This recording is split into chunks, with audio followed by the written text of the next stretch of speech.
Bwana, mambo vipi? Bwana, mimi naitwa Fiedo. Bwana, leo ni siku nyingine, leo ni siku ya Christmas. Wengi tumesherehekea, lakini wengi tumefurahi. Kama ni moja kati ya watu ambao wamefurahi, basi unaweza kujipongeza hapo ulipo na mambo mengine yakaendelea. Bwana, kama wewe ni mara yako ya kwanza kuingia kwenye hii channel, basi nakuomba kwa mambo kama matatu tu. Jambo la kwanza, naomba usubscribe hapo, lakini jambo la pili, naomba ulike, ushare na ucomment pia, ili watu wengine waweze kujifunza kupitia comment yako. Bwana, leo ni siku ambayo tunataka tujifunze kitu kimoja kikubwa sana. Ni maarifa fulani ambayo nimeamua kuwapa leo vijana ili muweze kujifunza. Bwana, huu ni mwaka 2025, lakini ni mwaka ambao tayari ndio unaisha. Yaani kwa kifupi ndio mwaka ambao unaisha, lakini tunaingia mwaka mwingine ambao ni mwaka 2026. Sasa leo na mambo kama manne hivi ambayo nataka nikufundishe ili utakapoingia mwaka 2026 iwe ni sehemu ambayo inaweza kukubadilisha na mambo yako yakakapoa na kila kitu kikakaa fresh. Jambo la kwanza ambalo unatakiwa uweze kulifanya ili ubadilishe maisha ya mwaka 2026. Kitu cha kwanza, unatakiwa ujue au ufahamu mwaka 2026 unataka uwe nani? Unataka ufanye nini? Unataka kitu chako kikae vipi? Au unataka, yani kwa kifupi, unataka ufanye nini? Unataka utimize lengo gani? Unataka uishi maisha gani? Unataka uwe nani? Ni muhimu sana. Kitu cha kwanza, lazima upange malengo ili kukamilisha hilo jambo ambalo unataka ulifanye. Lazima upange malengo.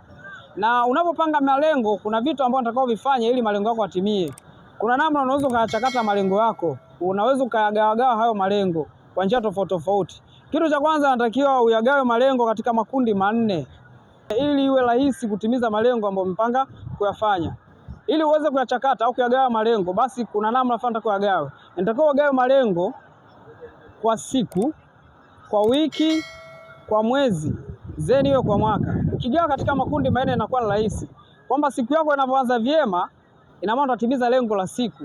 Lakini wiki yako itakapokuwa inaisha vizuri, basi unakuwa umetimiza lengo la wiki. Lakini mwezi utakapokuwa umeisha vizuri, utakuwa umetimiza lengo la mwezi. Lakini mwaka unapokuwa umeisha, basi unakuwa umetimiza lengo lako. Kwa hiyo lengo lako litaisha kwa sababu utakuwa umetengeneza mikakati ya kuanzia siku, wiki, mwezi na mwaka. Kwa hiyo itakuwa rahisi sana kutimiza hilo lengo.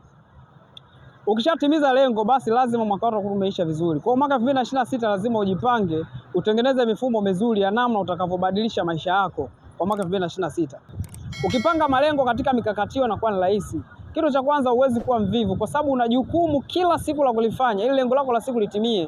Kwa hiyo huwezi ukaacha kwenda kazini, huwezi ukaacha kufanya kitu ambacho unatakiwa ukifanye kwa siku hiyo husika. Inakuwa ni rahisi.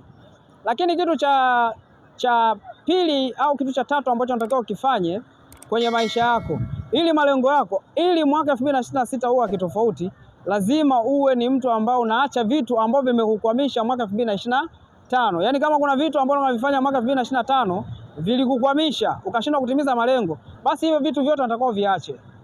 Labda ulikuwa mlevi sana, unatakiwa uache pombe ili uweze kutimiza lengo la mwaka 2026. Ukiacha ulevi na kwa rahisi sana kutimiza malengo ya mwaka 2026. Unaweza ukaacha pombe, kama ni pombe zilikukamisha, basi unaweza ukaacha hizo pombe. Lakini kama ni wanawake walikukamisha, mimi najua vijana tuna tabia nyingi. Kama ni wanawake walikukamisha, basi unaweza ukaacha hivyo vitu, ukaacha hizo mademu, ukafocus kwenye kile kitu ambacho umeamua kukifanya. Inakuwa rahisi sana kutimiza lengo la mwaka 2026. Lakini kama ulikuwa mtu wa visingizio, unatakiwa uache visingizio. Lakini kama ulikuwa ni mtu wa kukata tamaa, unatakiwa uache kukata tamaa. Unatakiwa upambane, uache vile vitu vyote ambavyo vilikuwa vinakuzuia wewe kutimiza malengo yako. Inakuwa ni rahisi sana kutimiza malengo ya mwaka 2026. Lakini usipoviacha hivyo vitu, basi itakuwa ni ngumu sana kutimiza malengo yako ya mwaka 2026. Kwa hiyo ni muhimu sana kuacha vitu ambavyo vilikuwa vinakuzuia wewe kutimiza malengo ya mwaka 2025. Ili uwe rahisi lengo la mwaka 2026 kutimia na kukamilika. Usipofanya hivyo itakuwa ni ngumu. Wewe miaka yote utakuwa ni mtu wa kulia, utakuwa ni mtu wa kuteseka, utakuwa ni mtu wa kufeli. Kila mwaka utakapoanza utakuwa na malengo, unapanga vitu na vitu hivyo vinakuwa vitimii. Kwa sababu kuna vitu vinavyokuzuia, kuna vitu ambavyo unavifanya vinavyozuia malengo yako yasitimie. Lakini kitu cha nne na cha mwisho ambacho ndo muhimu zaidi ni kuwa na ratiba fulani. Yaani kila unachokifanya kiwe kwenye ratiba. Unajua hata swala la kuamka asubuhi lazima liwe kwenye ratiba. Ujue asubuhi ni muda gani unatakiwa uamke. Lakini ukiamka unatakiwa ufanye nini baada ya kuamka. Ukiwa na ratiba za hivyo inakuwa rahisi. Lakini lazima uwe na ratiba. Ukiamka utafanya hicho, ukishafanya hicho utaenda kazini muda gani. Inakuwa rahisi. Kwa ukiishi katika mfumo wa ratiba, inakuwa rahisi sana kutimiza malengo yako. Inakuwa rahisi sana malengo yako kutimia. kwa sababu unakuwa unaishi kwa ratiba, kwamba mimi asubuhi nikiamka naamka nafanya usafi. Lakini pia ni rahisi zaidi kutimiza malengo au kutengeneza ratiba nzuri kama unakuwa unafanya mambo au unafanya ratiba zako kwa muda mwafaka. Kwamba mimi nitaamka saa 1 kamili asubuhi au saa 12 kamili, lakini saa 12 kamili mpaka saa 1 nitahakikisha nafanya usafi na niwe nimemaliza. Lakini baada ya hapo labda nakunywa chai. Kwa wale ambao wanakunywa chai, nakunywa chai na hakikisha nimekunywa chai kutoka labda saa 1 mpaka saa 2. Lakini hiyo saa 2 natakiwa huo muda saa 2 kamili niende kazini. Lakini ukishafika kazini inatakiwa utengeneze pia ratiba kwenye kazi yako, kwamba kitu fulani nitakifanya mpaka muda fulani, nikitoka muda fulani nitakifanya mpaka muda fulani, ili lengo lako au ratiba zako za siku katika kazi iwe ni rahisi kuzitimiza. Kwa ukiishi kwa ratiba inakuwa ni muhimu zaidi, na itakuwa ni rahisi kutimiza malengo, kwa sababu kila kitu kitakuwa katika mpango, kitakuwa katika mpangilio. Ratiba inatengeneza mpangilio mzuri, lakini ukiishi bila ratiba inakuwa ni ngumu sana. Kwa hiyo mimi nawasihi sana vijana, tuishi maisha ya ratiba, tuishi maisha ya kupanga malengo, lakini tujue namna kupanga malengo. Lakini pia tufanye vitu tukiwa tunajua hichi kitu ninachokifanya kinaweza kanizuia mimi kutimiza lengo langu, labda la wiki, la siku au la mwaka. Kwa hiyo inakuwa ni ngumu.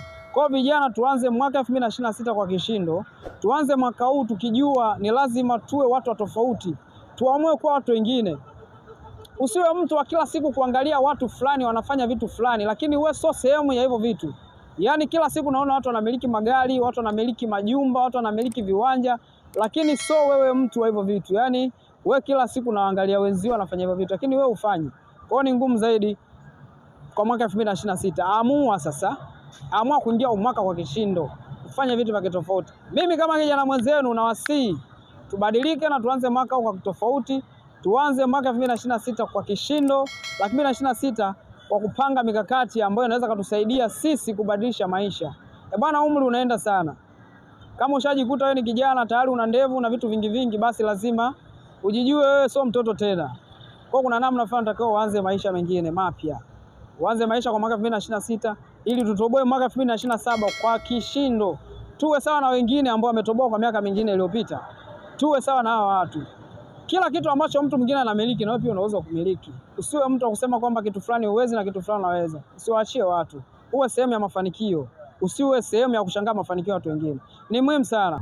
Na mimi ndo yangu ni hayo. Lakini pia nakuomba kama ndo mara yako kwanza kuingia kwenye channel, nakuomba ucomment ambacho umejifunza hapo chini, lakini pia ulike, ushare na uweze kusubscribe hii video ili iwe rahisi kuwafikia watu wengine, na utakuwa mtu wa kwanza kupata video zetu utakapokuwa unaingia tu mtandaoni. Itakuwa rahisi sana. Mimi naomba kwa hivyo, na Mungu awabariki. Mimi nawatakia Christmas njema na mwaka mpya mwema. Huu mwaka utakapoanza uanze kwa vishindo. Vijana tuache visingizio, tufanye kazi. Mungu awabariki, awabariki sana.